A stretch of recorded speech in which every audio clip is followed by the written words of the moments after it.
حسین صرف مادی دنیا کے امام نہیں بلکہ وہ پہلے بھی روحانی اور آسمانی مخلوقات کے حاکم تھے اور آج بھی حاکم ہیں۔ کہاں ہے حسین؟ ہمیں شعور نہیں ہے کہ ہم اس بات کو پا سکیں۔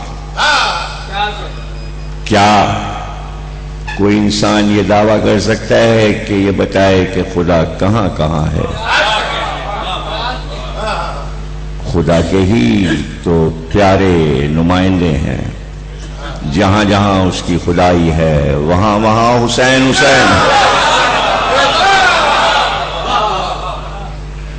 زمانے گزرتے ہیں، وقت گزرتا ہے، آنا جانا لگا ہوا ہے، حکومتیں بھی آتی ہیں اور جاتی ہیں اور تحلیل ہو جاتی ہیں تاریخ کی تاریکیوں میں، اور پھر کوئی پہچانتا بھی نہیں۔ صدیاں گزر گئیں، لاکھوں بادشاہ آئے، حاکم آئے اور چلے گئے۔ بات تو صرف یہ ہے کہ ہم کو سائنسی اس دور میں، ترقی یافتہ دور میں، جب یہ آواز پوری کائنات میں بلند ہے کہ ہر انسان کو اپنا اپنا ایک حق ہے کہ وہ اپنی بات کرے، تو سب کو آزادی ہے، یہ حسین والوں کے لیے اتنی پریشانی کیوں ہے؟ یہ بات سمجھ سے باہر ہے۔ ہاں، اگر غیر اقوام ہمارا راستہ روکتے تو ہم سمجھتے صحیح ہے، اس لیے کہ لا الہ سے دشمنی ہے، لیکن ہم نے صدیوں کے سفر دیکھے ہیں اور ہم نے غیر اقوام کو دیکھا ہے کہ کبھی انہوں نے حسینیت کا راستہ نہیں روکا، اس لیے کہ ان کے پاس یہ شعور ہے، ان کو یہ پتا ہے کہ حسین کیا ہے۔ اس لیے کہ جو بھی قوم ہو، جو بھی انسان ہو، ہر ایک انسانیت کی آزادی کی جد و جہد کر رہا ہے، اور اس کو پتا ہے کہ کائنات میں انسانیت کو غلامی سے آزاد کرانے والے حسین تھے، تو اس آزادی کو ہر انسان برقرار رکھنا چاہتا ہے۔ کچھ لوگ اب تک غلام رہنا چاہتے ہیں اور مرد بننا نہیں چاہتے، حریت پسند بننا نہیں چاہتے، اس لیے کہ زندگیاں غلامی میں گزر گئیں۔ لیکن آزاد غلامی بھی تو ہے میرے بھائی، بھائی آزاد غلامی جتنا حضرت عمر رضی اللہ تعالیٰ عنہ کو پتا تھا، کسی کو نہیں اسلام میں معلوم تھا۔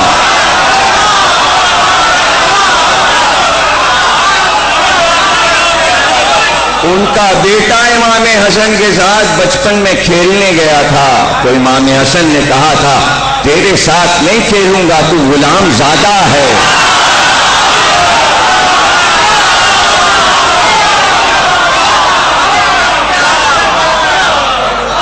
ہاں، بچہ تھا، آنکھ میں آنسو آ گئے، روتا ہوا باپ کے پاس گیا۔ اہل سنت والجماعت کی تمام کتابوں میں واقعہ لکھا ہوا ہے۔ جب باپ نے سنا تو کہا بیٹا پھر لکھوا لاؤ ان سے، تاکہ مجھے غلامی کا فرمانہ مل جائے، قبر میں لے کے جاؤں گا، قبر میں لے کے جاؤں گا۔ تو یاد مناؤ، یاد کسی کی بھی منانے کے لیے آزادی ہے، لیکن جس کی یاد مناؤ اس سے یہ بھی پوچھو کہ یاد کا تصور کائنات میں دیا کس نے ہے؟ حسین سے پہلے بھی کسی کی یاد منائی جاتی،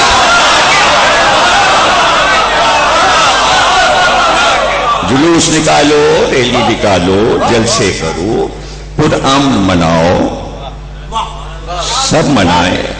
بھائی اس ملک میں سکھوں کا بھی یوم ہوتا ہے، گرو نانک کا بھی یوم ہوتا ہے، انڈیا سے زائرین آتے ہیں، گورنمنٹ نے انتظام کیا ہوا ہے۔ یہاں عیسائی بھی رہتے ہیں، اب دسمبر آ رہا ہے، کرسمس کی چھٹی یہاں بھی ہوتی ہے، کرسمس عیسائیوں کا جو تہوار ہے، عیسیٰ کی ولادت ہے، تمام چرچ جو صدر وغیرہ میں ہیں سب جگہ ایک آزادی ہے، کوئی کسی کو کچھ نہیں کہتا۔ اور یہ سب جو کچھ آپ دیکھ رہے ہیں دنیا میں، جو یوم منتے ہیں، یادیں منتی ہیں، یہ حسین نے بتایا ہے اس کا طریقہ۔ اگر دنیا میں حسین کی یاد نہ ہوتی تو کائنات میں کسی کی یاد نہ ہوتی۔ کسی کو طریقہ نہیں معلوم تھا کہ یاد منانے کا طریقہ کیا ہے، اور پھر بھی اس ادراک اور اس فہم اور اس شعور کو انسانیت بہت مشکل سے پا سکے گی کہ یاد وہی یاد زندہ رہتی ہے جس میں آنکھیں بھیگ جائیں، جس میں آنکھ سے آنسو ٹپک پڑے۔ کروڑوں آنسو ٹپکے تھے آدم سے لے کر اب تک ٹپک رہے ہیں، اگر ان کا حساب کیا جائے تو 7 سمندروں کے برابر وہ آنسو ہو جائیں گے جو آدم نے بہائے، جو نوح نے بہائے، جو ابراہیم نے بہائے، جو یعقوب نے بہائے۔ لیکن آنسو بہ رہے تھے، یہ نہیں پتا کہ وہ آنسو گئے کہاں، زمین میں جذب ہوئے یا فضاؤں میں بکھر گئے یا فنا ہو گئے۔ حسین کے بہائے آنسو فنا نہیں ہوتے۔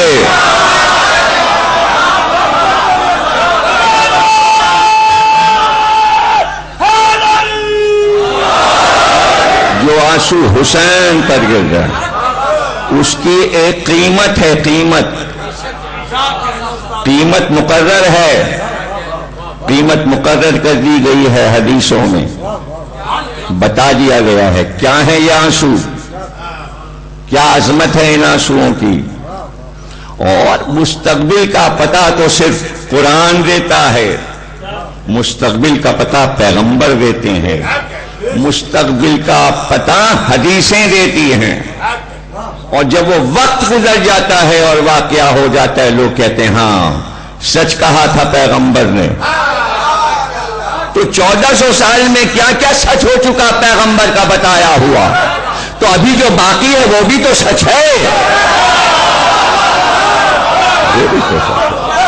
ہاں داتا گنج بخش نے اپنی کتاب میں واقعہ لکھا اور رسول اللہ کی زبانی لکھا کہ محشر میں ایک گناہگار آئے گا اور اس کا نامہ اعمال گناہوں سے سیاہ ہوگا، لیکن اس کے ہاتھ پہ ایک موتی چمک رہا ہوگا جو اس کو فرشتوں نے یہ کہہ کے دیا ہوگا یہ تیری امانت ہے،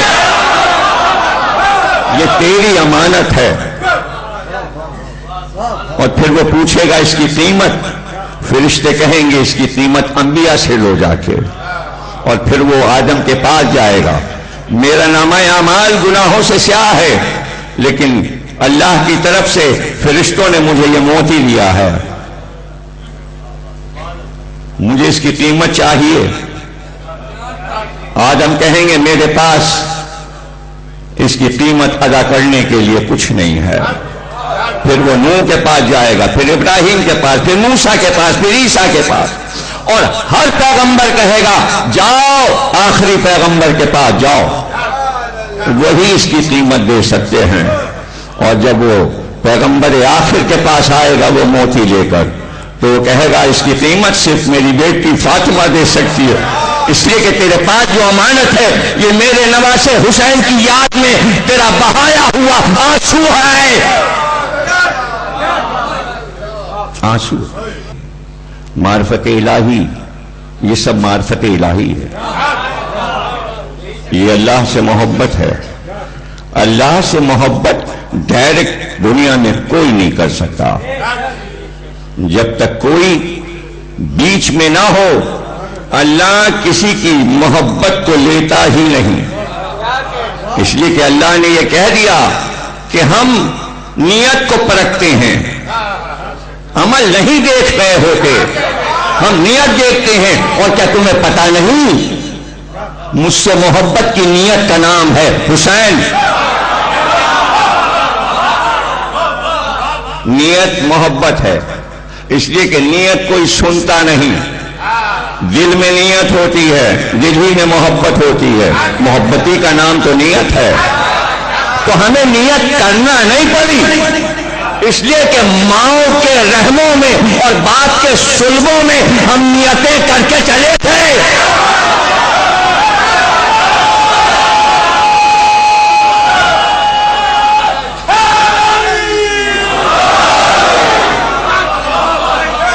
نیت بنی ہوئی ہے, نیتی تو ہے,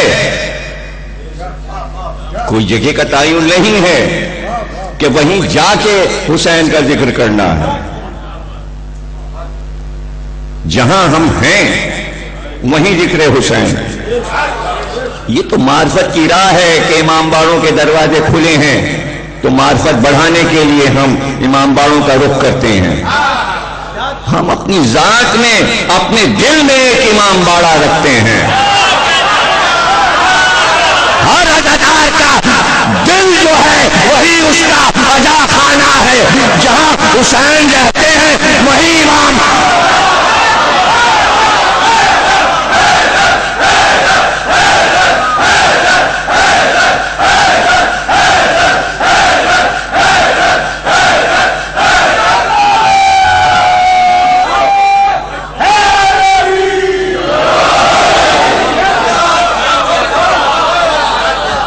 کبھی یہ امام باڑہ بڑھتا ہی نہیں, اس میں جو علم پٹکے لگے ہیں وہ اتارے نہیں جاتے.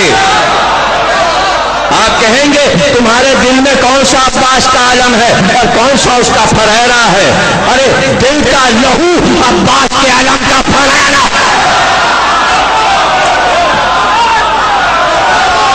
فریرہ بھی کبھی رکتا نہیں. یہ فریرہ رکتا کیوں نہیں, کیوں لہراتا ہے؟ تاکہ سانپ بن کے سینوں پہ لہراتا ہے.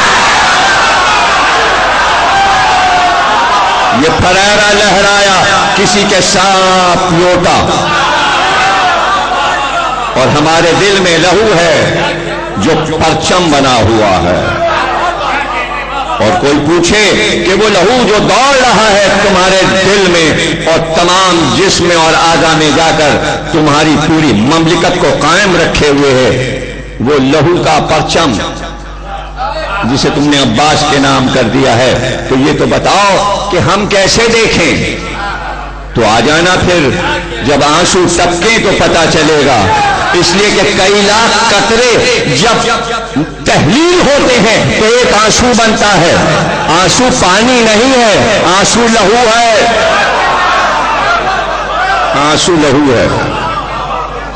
تو ہر آن آنسو گر رہا ہے, یہ لہو ہے, یہ لہو ہے.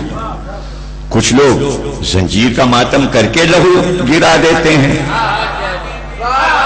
لیکن یہ تو خون سے زیادہ قیمتی ہے جسے آنسو کہتے ہیں. آنسو, آنسو کی تاریخ کوئی سمجھا نہیں, آنسو کی تاریخ کوئی سمجھا نہیں. بھائی دنیا نے یہ تک اہتمام کیا جرمنی میں کہ آنسوؤں کو شیشی میں رکھو, محفوظ کرو. کوشش تو ہوئی لیکن محفوظ نہیں رکھ سکے. یہ فلسفہ تو اسی وقت سمجھ میں آیا جب زہرا بی بی نے کہا تمہارے آنسو ضائع نہیں جائیں گے, ہمارا رومال اور تمہارے آنسو, تمہارے آنسو اور ہمارا رومال, اور وہ امانت ہے ہمارے پاس. بی بی نے کہا وہ تمہاری امانت ہمارے پاس ہے, موتیوں کی شکل میں. اور وہ موتی یہاں کے موتی نہیں ہیں جو سمندر سے نکلتے ہیں, وہ موتی جنت کے موتی ہیں. دیکھیے قرآن اٹھا کے کہاں کہاں قرآن میں موتیوں کا ذکر ہے.